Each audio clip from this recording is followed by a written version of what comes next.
right. I want to start with a disclaimer. I'm not an ornithologist or bird expert in any stretch of the imagination. What I'm going to share with you today are things over the years that I have learned that work for me. And I'm sure you have many encounters with birds in your yard or wherever that work for you, and I'm not going to contradict what you say. I'm just going to tell you what I've done and how it works. So we're going to start with a quiz. Everybody should have a little sheet of paper with 10 bird names on it. The other disclaimer I'd like to give you is I'm not a technology expert too, either. So if I start talking in the mouse and pointing with the microphone, all right, this is pretty simple. I'm going to put 10 pictures of birds up here that have a letter by them. So you look at the picture, find the bird's name on the list, and put the letter beside it. Has everybody had a chance to look at that first one? That's a bald eagle. Oh, we have fabulous prizes for the best score on this test, but do not cheat. Okay, B.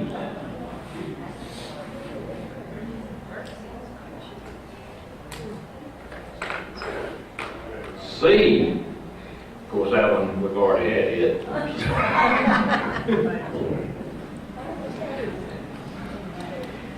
Other than this bird right here, the rest of these you should be able to see in your backyard.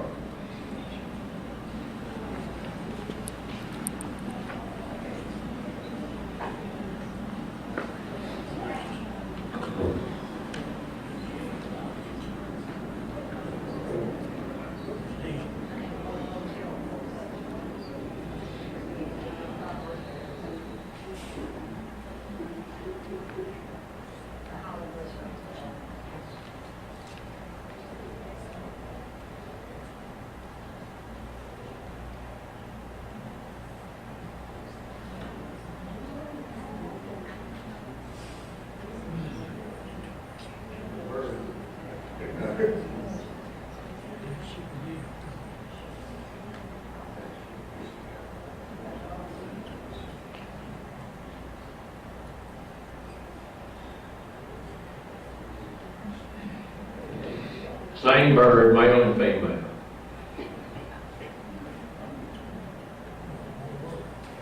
Male's pretty one.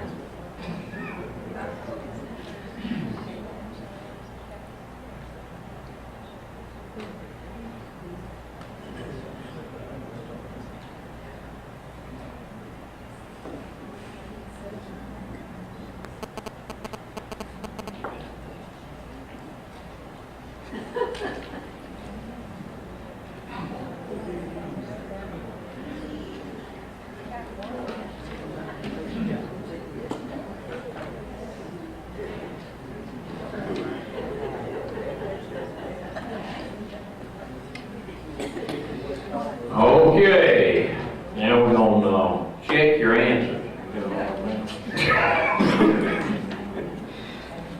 Okay, the bald eagle is C.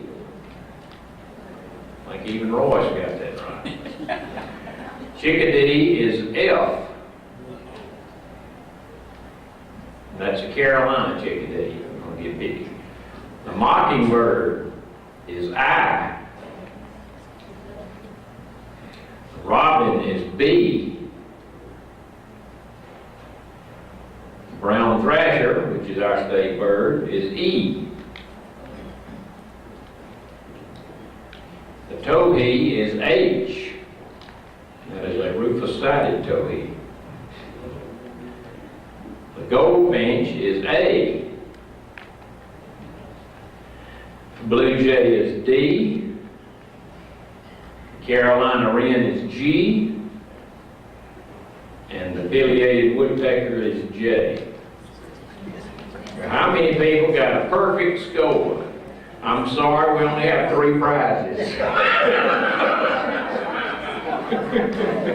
So, we're going to cast lots. we'll have, let's see. Let me come up with a tiebreaker here. I've had several people tell me they want to get rid of birds, but we're not going to talk about that. There are three things you can do basically to attract birds to your yard. You can provide food, you can provide water, and you can provide habitat. And we could have a program on each one of those individually, but we're going to just talk briefly about each one and try to point out some things that might be helpful to you. And I put part of this on a handout that I gave you, so maybe there'll be some information there that you can use also. To feed birds, we've got to have a feeder, and I want to give you some pointers in choosing a feeder. First thing is you want one that's sturdy. You don't want, and you can find feeders that cost a fortune, and you can find feeders that are relatively cheap. And sometimes you get what you pay for, and sometimes you're paying for looks and not for utility. And the birds don't care how the feeder looks. That's not their interest. Now, if the feeder has to be pretty for you, that's something else for you to consider. But it needs to be sturdy, or you're going to be replacing it before long or forgetting it, one of the two. It also needs to be able to keep the seed or whatever you put in it dry. If seed gets wet, then bacteria grows and you're doing the birds more harm than you are good. It needs to be easy to assemble and to mount where you want to put it, or, if you buy one that's already assembled, you don't have to worry about that. It needs to be easy to fill, and it needs to be easy to clean. I want to show you, I brought several feeders with me, but this is a type of feeder is called a hopper, because it has this hopper that you fill up with seed. This feeder looks nice, other than the fact it's dirty, but it's made from cedar, so it lasts pretty well. But there are two or three things wrong with this feeder. Number one, there's no way to clean it. You can't get inside of the feeder unless you take it apart. And I mean dismantle it, pull nails out of it and take the top off. Number two, to fill it, you've got to put seed in this little bitty hole right here. So you're going to have a funnel, or you're going to have to stand there all day putting seed in. And it has a string that you mount it by that it takes a squirrel about 15 seconds to chew into. So while it may look nice, I've never used it, which is why it looks like it does. But it makes a good example of what not to buy. So, we're going to talk about different types of feeders in a moment.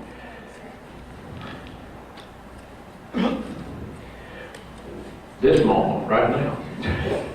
There are a lot of types of feeders, and the first and probably the simplest is a platform or a tray feeder, which is nothing more than a tray, or some people just put a dish, or I think Elma said she just throws seed out, on the driveway or whatever, and birds will eat that. The one problem is that it's not protected from the weather, so it would have to be something that you put out maybe on a daily basis, and if it's raining, skip that day or whatever. This is a platform feeder that's in my backyard, and it has a roof on it. That roof is copper, but because all the bird poop on it, you can't it's copper. But I built that feeder probably 30-something years ago, and we've been using it ever since, and it does fine. I can dump about 2 gallons of seed on that. It'll last a week or two, and it's very simple, and it's as squirrel-proof as you can get a bird feeder, and works fine. This is a hopper type, which I just showed you over there. Hopefully this one's easier to fill than the one I showed you. And then you have tube feeders. I brought a couple of those with me.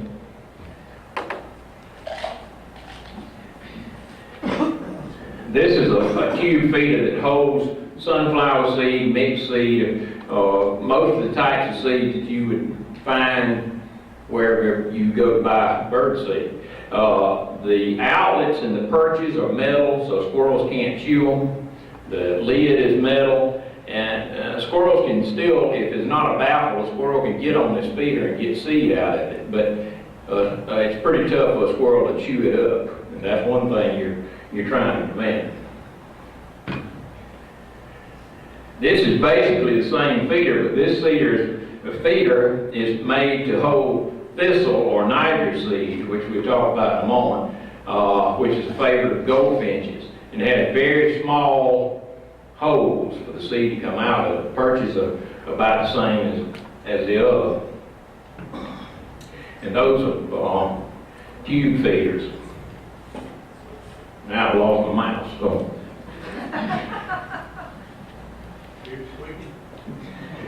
Okay, and the thistle feeder is the one I just showed you with the small holes. And you can see in this slide, thistle seed is tiny, and we'll talk more about it in a moment. You can also put thistle seed in a sock, which is one of our prizes today. This is just they call it a sock. It's a nylon bag with little holes in it. You just fill it up with thistle seed and hang it, and the goldfinches will come grab hold and pull the seed out. And a suet feeder. Birds love suet. It's a great source of energy because of the fat. And this is what a suet feeder looks like. It's just a cage. You can buy these cakes of suet and put in it and hang it just about anywhere. That's one of our prizes too. Okay, did I skip one? No. All right, types of seed. The first type is the type that you may be most familiar with, and that's a mix of different types of seed. You can buy this at the grocery store for a couple dollars a bag. The good thing about this is that it's readily available. The bad thing is that it may have anywhere from 6 to a dozen types of seed in it, and the birds will only eat one of those. So the rest they're just going to rake out on the ground for the squirrels. There are mixed bird seeds that are high quality, but they're not the ones you're going to buy on the supermarket shelf. For the most part, I'd stay away from mixed seed. It's cheap, but it's cheap for a reason. You're going to feed squirrels and mice mostly, and not birds. Black oil sunflower seed is, in my humble opinion, the best seed to feed birds, period. There's hardly a bird around that won't eat it. And it's a good source of energy and fat. This is a bag I bought at Tractor Supply, which is a good place to shop bird seed in Monroe. And most of you are familiar with what sunflower seed look like, but the kind that you eat or you may buy in a shell is a striped sunflower seed. The black oil is smaller, and it has a higher fat content. And the birds love it. And you have no waste with this. They're going to eat it all, unlike the mixed seed. About what does that cost? This bag is 5 pounds, and I paid $6.99 for it. How long does that last there for that? At my house, it's last about a day. But you can buy, I just happen to have the receipt in my pocket. At the same time, I bought myself a 40-pound bag, and that costs $23.99. Now, well, I'm going to talk about this later. The thistle seed, the niger, is about $1.50 a pound. I think it's the next one we're going to talk about.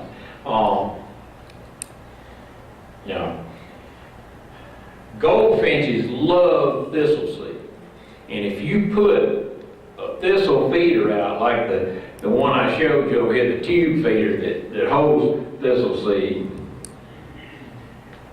you can fill this up, and it'll take them probably a week or so to find out that you've got it out there. But once they do, they'll empty this in an hour. I mean, and we're talking, there'll be 20 or 30 goldfinches trying to get on this feeder at the same time. The bad part is the goldfinches, when they look like the picture up there, they leave. While they're down here, they're just kind of grayish green little birds. That's not altogether true, but they do go elsewhere during the breeding season. But they love thistle seed. Well, what I found you can do, you can buy maybe a couple pounds of thistle seed, put this feeder out, let them find it, then take it down and feed them the sunflower seed, and they'll stay with you.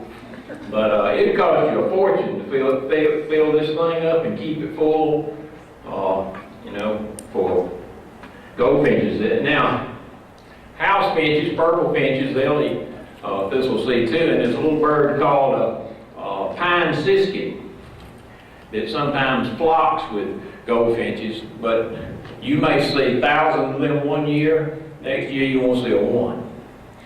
They just kind of come, and they're little nondescript birds anyway. They're not really pretty, but of course they can't help that. Okay, some other foods that you can feed. Suet we already talked about, and you can make suet yourself. There are recipes online and in books where you can mix cornmeal and lard and different stuff and make these suet cakes. But that suet cake costs 99 cents. So it's just not worth it to me to go through all that stuff. And woodpeckers love suet, and chickadees, titmice, all types of birds almost, and especially when they're breeding and when they're nesting, it provides a lot of energy. What? Can you use this all year? Yes, ma'am. Now they sell a suet cake that is, it says it won't melt. And these will get soft in hot weather, but I hadn't had them melt and run out of feeder, they just get soft. But they sell some that are for hot weather that are not supposed to melt. Mealworms, bluebirds are insect eaters. Bluebirds won't come to your feeder for seed, but if you put mealworms in there, they will. Now, when you get mealworms, actually Tractor Supply has freeze-dried mealworms. And you can buy live mealworms at Wild Birds Unlimited, which is just a bird store. The only one I know of around here is in Snellville on Scenic Highway where the Kroger is there. So if you want to do that, go right ahead. But Tractor Supply, I noticed, does have freeze-dried mealworms. I don't know. How do you put those out then for the bluebird? The live ones come in a little plastic dish that the worms can't crawl out of, but the birds can get to. I didn't think the bluebirds would eat that. They may not. Now, I'm just telling you about the freeze-dried ones because I saw. I have bought the live ones before, and the birds ate them all in a pretty short period of time. But now I don't know how well the freeze-dried ones work. The other thing is fruit, citrus fruit, grapes, things like this. Baltimore Oriole, which is the one in that picture right there. They love fruit. And there are other birds, mockingbirds will eat fruit. We don't have a lot of Orioles, but we do have them from time to time. I mean, if you put some fruit out there, you may have more. All right, feeding hummingbirds. That picture is a ruby-throated hummingbird, which is probably the only hummingbird you will see. There is a rufous hummingbird that we have around here sometimes, but that is the predominant hummingbird that we have. And I put that map up there, just Todd and I were talking about this morning. The yellow and the green area is where the hummingbird spends most of the year. But when winter comes, those hummingbirds, which are not as big as my thumb, fly to the southern coast and then fly across the Gulf of Mexico to Central America. Now that's quite a journey for something that small. You can see they need a lot of energy to do that. There are no stopovers. I mean, once they leave the coast, they got to keep going until they get to Central America. And that's quite a feat. And, you know, you tell me there's no God when something that small can do that. It's unbelievable to me. Okay, a few things about feeding hummingbirds. There's a simple recipe for hummingbird food. 1 part sugar and 4 parts water. On the handout I gave you, it tells you how to prepare that. Basically, you just boil the water and you mix it till the sugar dissolves, and you can keep it in your refrigerator for a couple of weeks. When you buy a hummingbird feeder, almost all, if not all, hummingbird feeders have red on them. Hummingbirds like the color red. Used to, they made insulators for electric fences were red. And I don't know if you've noticed, but now they're yellow. And the reason for that is because all the hummingbirds were dying on the electric fences. A hummingbird feeder needs to have an ant moat. If you can see the center of this is hollow, that holds water. And that keeps the ants from coming down this thing and getting to the sugar water. And you need to keep that full of water or your feeder will be full of ants. The other thing is a lot of people put red food coloring in hummingbird food. And they used to think it was harmful for the hummingbirds. It's not really harmful, but also it doesn't do any good. So there's really no need to add the food coloring. When you can't see like me, I have to have the red to open the eye. Well, that's just fine. And finally, you want the feeder where the wind can't swing it that much because you're going to spill all your water out of your moat and all your sugar water out of the feeder. This is a pretty simple hummingbird feeder, and it works great. I think this is called a Humzinger, but let me put this microphone down. It's easy to fill because the whole top comes off. You just fill it up, put the top back on, hang it up. Yes, it has 3 holes in the top. Now, how much does it hold? Oh, it even has a scale on the side. It tells what it holds. Probably about a half. It holds 8 ounces, 1 cup. Keeping it shiny and hot water. Yeah, well, you know, it's sugar water, so if you leave it out in hot weather, it's going to go bad fairly quickly, so you need to keep it changed. But if you attract enough hummingbirds, and I wouldn't fill it up all the way, unless you got bunches of them, but, you know, fill it up halfway. They're the most territorial things I've ever seen. They certainly are. And they'll, You think it's 1 to a hummingbird feeder. and they don't like you around there either. But you know, I've got pictures of me holding these feeders with hummingbirds eating out of them. They're territorial with each other, but they're not afraid of human. I can be walking in the yard and I hear them go by my head. Zoom, you know? But they're a lot of fun to have around. The other thing I'd say, I should talk about this on habitat. Hummingbirds love sage and what's that little short red? Salvia. Salvia. I think salvia is a sage, but any kind of sage that you plant has the trumpet-shaped flowers on it will attract a lot of hummingbirds, even the blue ones. I was having a problem with my hummingbird when it grown. But that's a good point. You could put any type of dome or whatever, or cool top over the top of that, keep the rain out of it. What about yellow jacket? Yeah, yellow jackets like sugar water, What do you keep? How do you- fly swatter.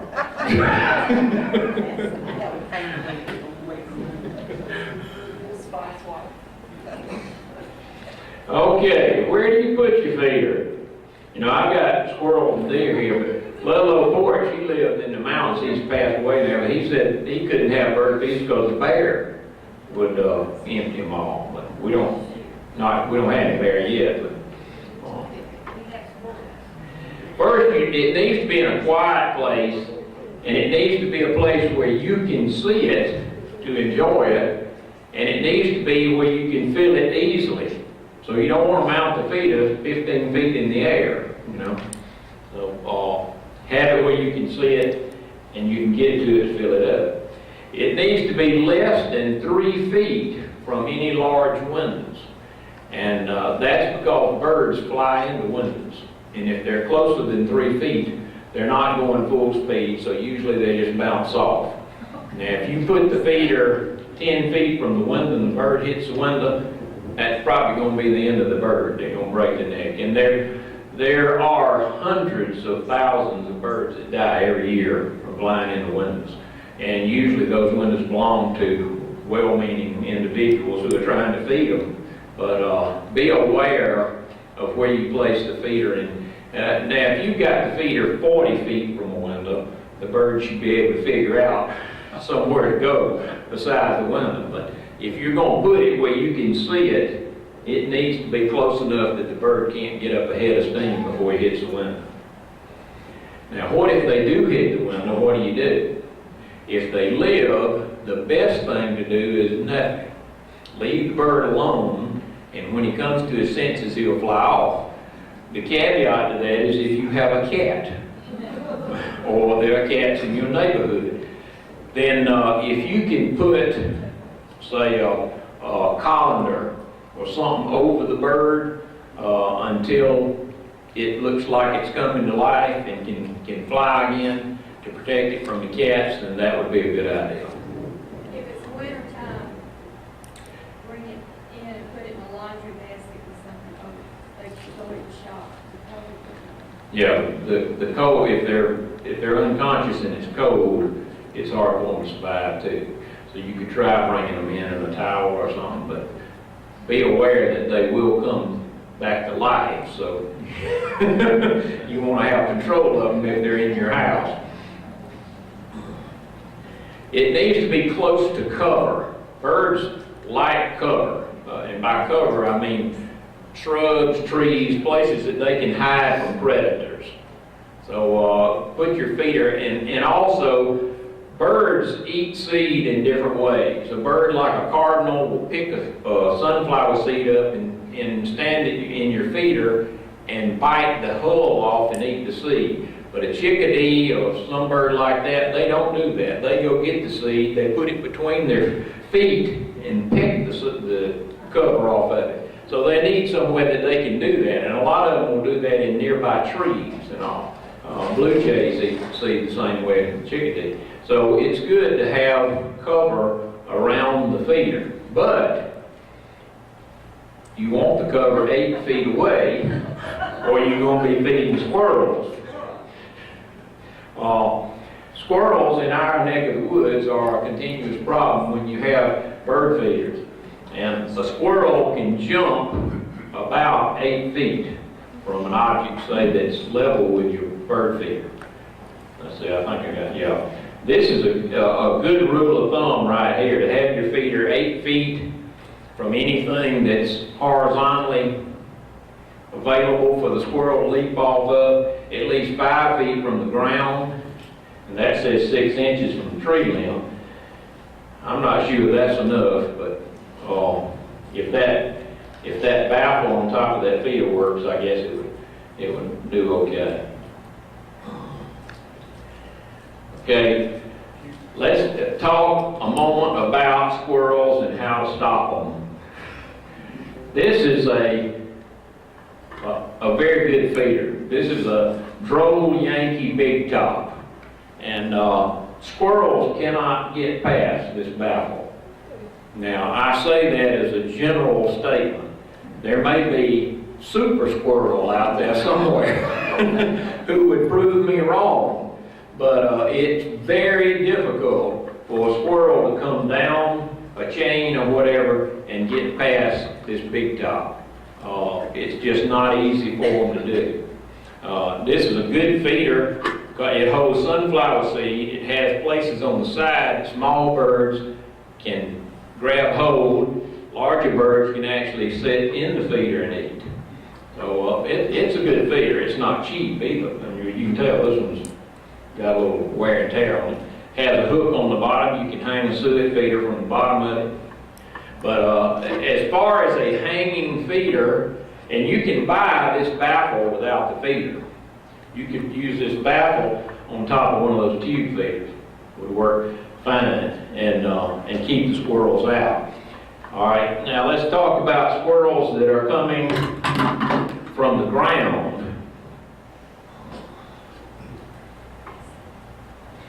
And that's a feeder in our backyard that I showed you a while ago that we've been using a long time. And that pitiful looking thing in the middle of the post is a piece of stovepipe. I think it's probably 6, maybe 8-inch stovepipe. And I flipped the top of it and nailed it to the post. Squirrels can't pass that either.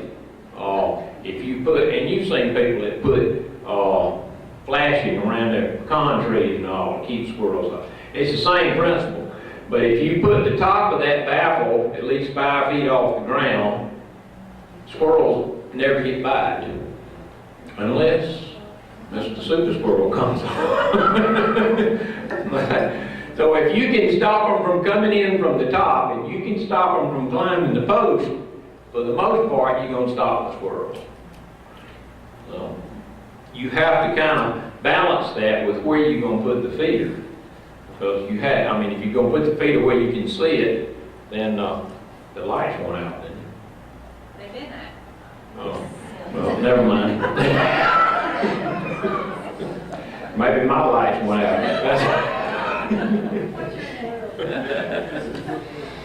Okay. All right, a little about maintenance of the feeders. You need to clean your feeder on a regular basis, about every 2 weeks or so. Now, I'm not going to lie to you and tell you that I get soapy water and clean our feeders every 2 weeks. I don't. But I do clean them. And that's important because if the seed stays in there and it gets wet and it mildews and molds, and you're going to have bacteria and the birds are going to get sick. So you don't want to stop that. And you can rinse it with a bleach solution of bleaching water. The no sharp edges, just make sure there's nothing. If a bird is startled by a predator or whatever and they start to fly away, you don't want them injured on part of the feeder. Okay, let's move on to water. If you have a bird bath, first it needs to be easy to clean because you need to keep it clean. It needs to have a gentle slope. Remember that birds are going to bathe and drink mostly out of puddles. So the more your bird bath looks like a puddle, the happier the birds are going to be. And birds aren't real proud. They'll drink and bathe in the same water. But I put this picture here because this is not a good bird bath. The sides of it are straight up and down. And it needs to have a gentle slope to it so that the bigger birds can get the deep part and the smaller birds can get along the edge where it's not as deep.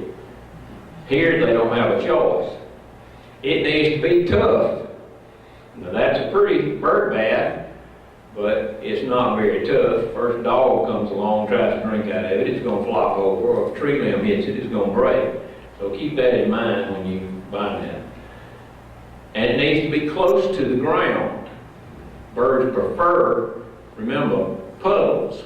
So if you can make a bird bath on or in the ground, that's great. The other thing you need to keep in mind again, though, is predators, cats, or whatever. So, you don't, that feeder right there is close to the ground, but those flowers behind it would provide a great hiding place for our cat to sit and wait for a bird to come up with it. It needs to be near cover, and this bath, you can see those evergreen trees behind there will provide great cover for the birds. A lot of times they like to preen after they bathe. They'll go sit in a tree and do that.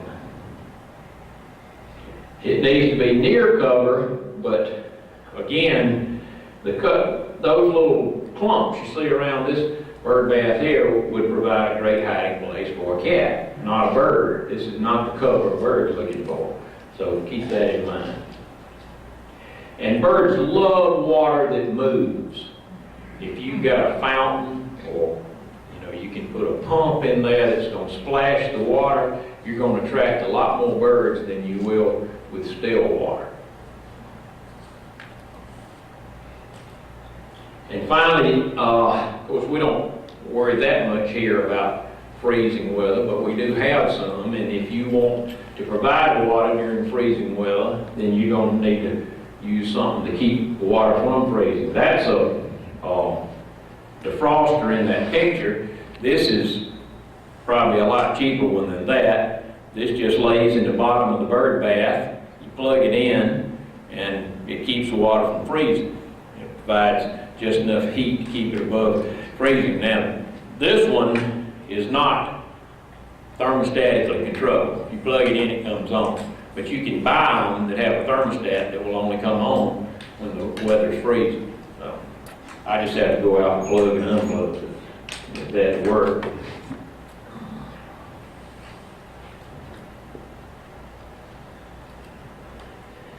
Okay, habitat. Birds nest in spring and summer, and whether your birdhouse or nesting box looks like the one on the left or the right, doesn't matter very much to the bird. Now, it may matter to you, but there are things that matter to the bird and should matter to you when it comes to nesting habitat.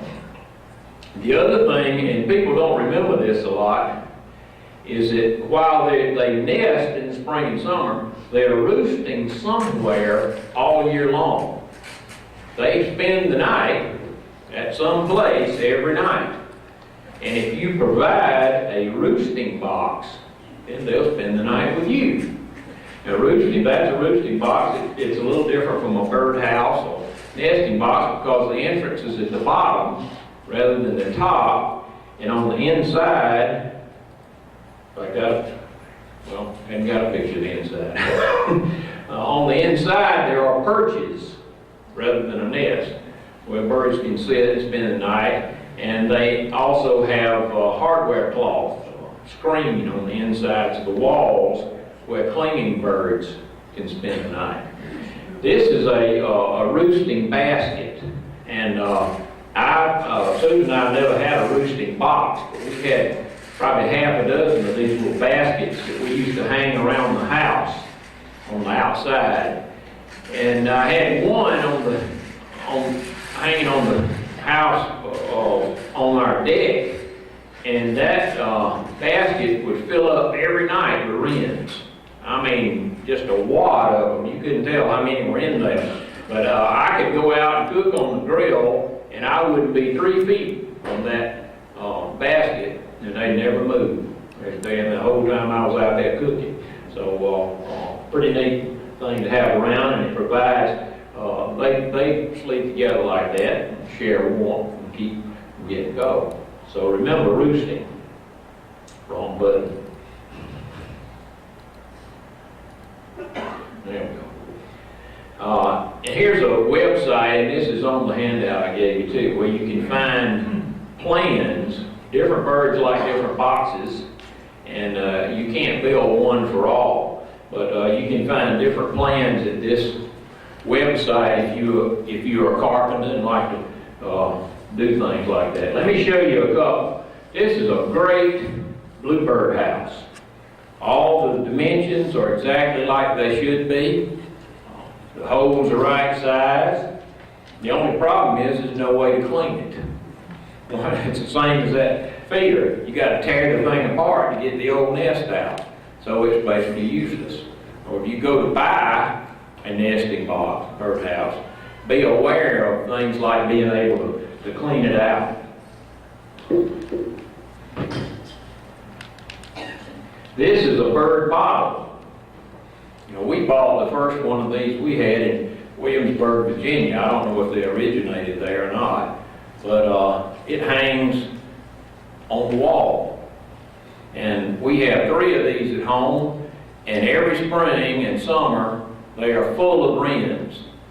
And wrens nest multiple times. They'll have 2 or 3 litters a year. Do you call birds litters?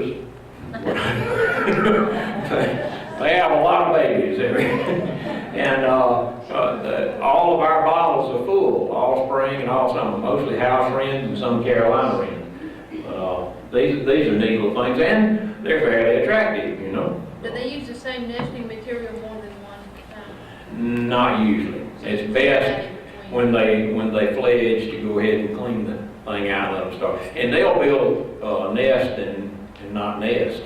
They build a nest and go somewhere else. They roost in those boxes in the wintertime. Yeah. Like baskets, if you leave some, like last nesting material in there, there'll be 7 or 8 wrens in there at night. Yeah, they use those to roost also, Susan will say. Do you have, when you build birdhouses for wrens or for bluebirds, do they have to face a certain direction to get the heat from the sun, or does that? You know, you need, I don't build birdhouses, but if you look up the plans, I know the entrance to a bluebird house is supposed to be about 5 feet off the ground.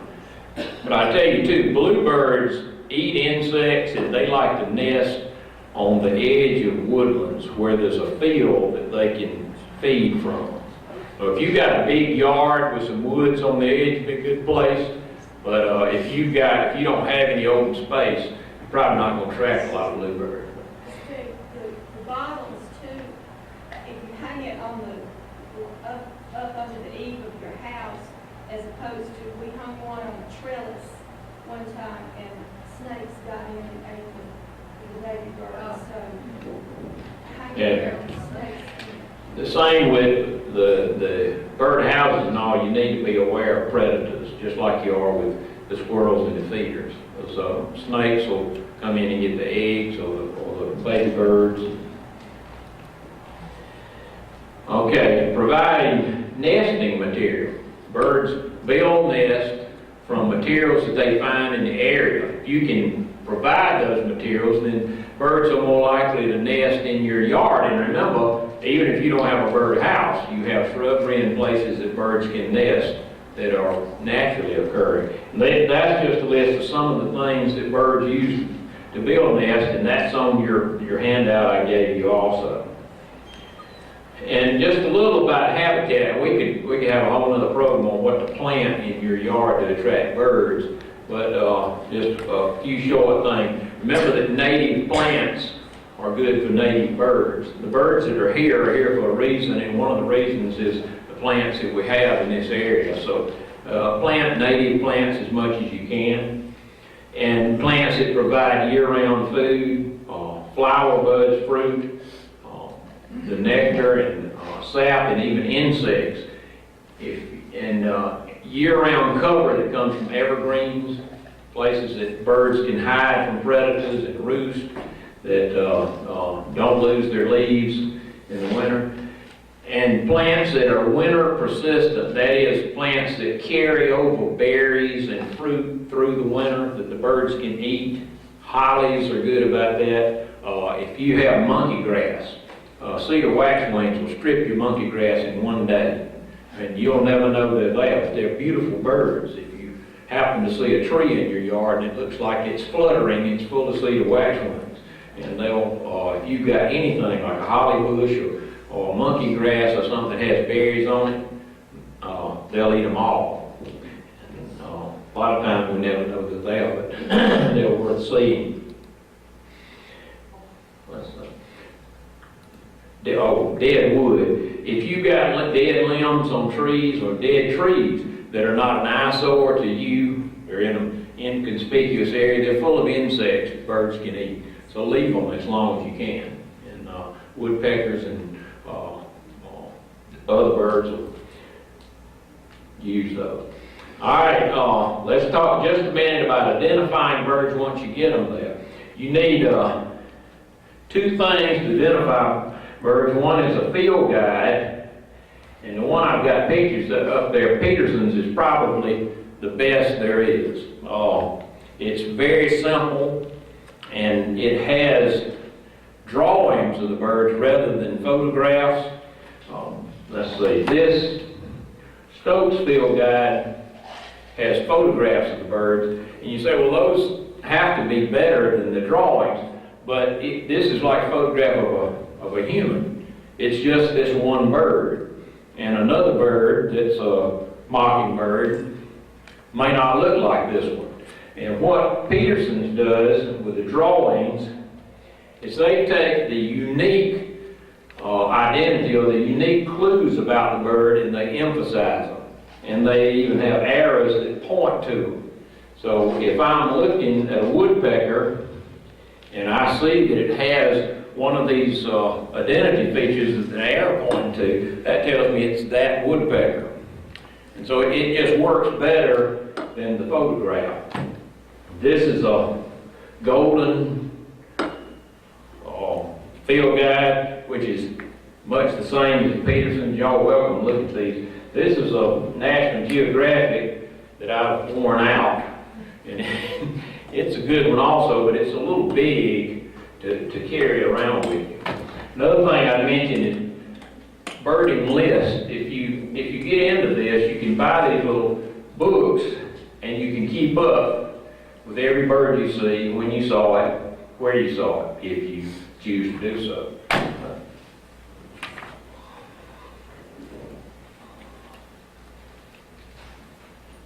And you need a pair of binoculars.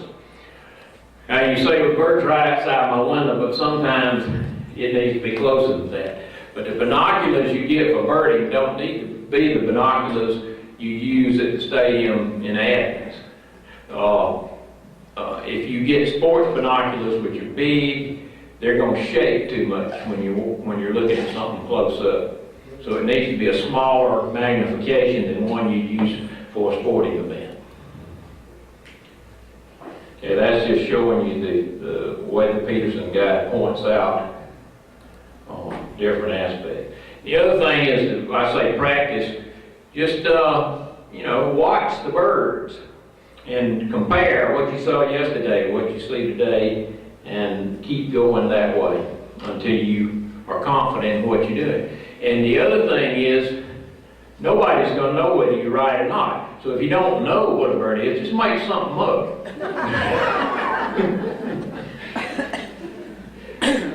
Okay, that's about it, unless you have some questions.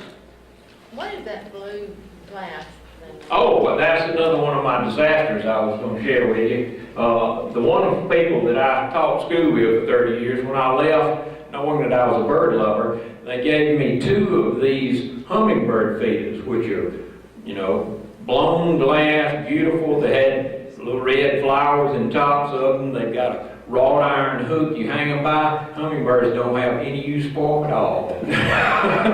But they really look nice. Any other questions? Well, I appreciate your attendance and your attention. Yes, ma'am. Did you, you said there was only one kind of hummingbird basically around? Yes. Well, now the ruby-throated hummingbird is probably the only one you'll see, but there's a male and a female. And the female doesn't have the red throat. So, and the male, it's not easy to see the red throat a lot of times. And You they know change what? colors when they get forever too. If you,